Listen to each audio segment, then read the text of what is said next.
Please be seated. The air is red hot and burning, and beyond that the darkness of the long night. The wind whips heat around white sheets and white walls and white catheter, burning in the red of the night, ever moving. He has become the heat. Every organ is consumed with the fire. Long searing tongues running over leg hair and belly swollen. Everything swollen. He has been pinned. Here lies a mortal body unravelling around the hinges and holes of an extra mortal decision. My God, I am spilling out.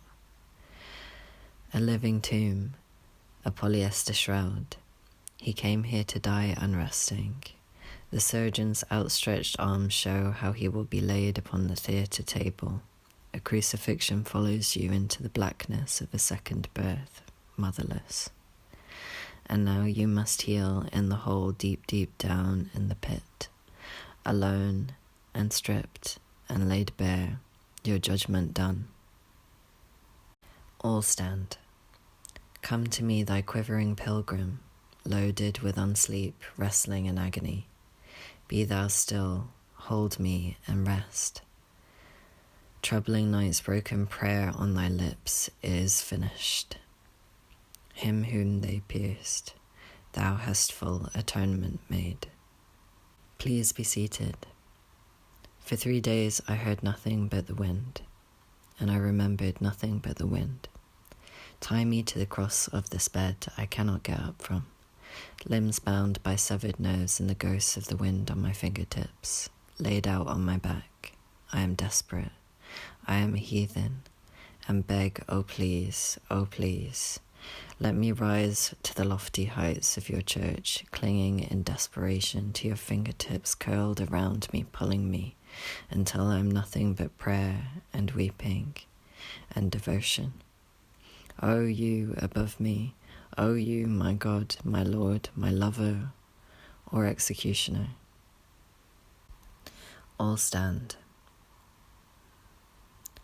They shall look on in confusion, all our sins and shame on our guilty hearts, crowned with thorns, nailed to the bitter wood.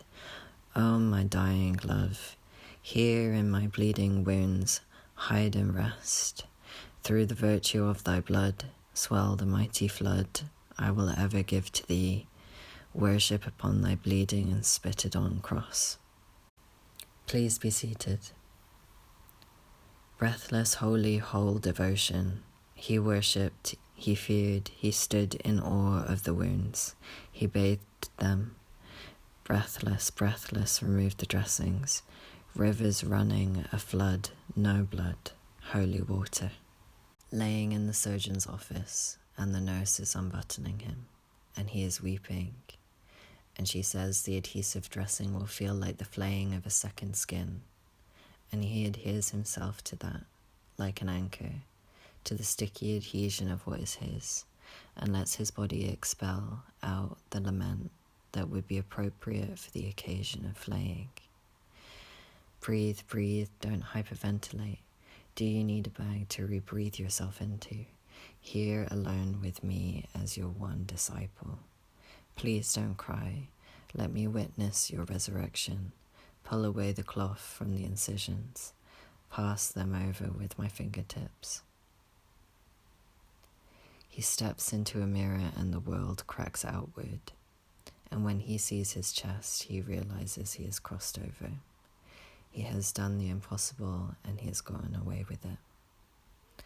O you of human skin, thieving at the limits of mortality, stealing from the lap of your God.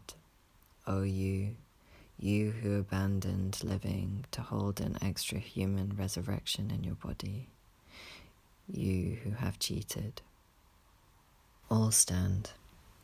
The crucified prays, let the fiery death of death land me safe, when I tread the verge of the crossing.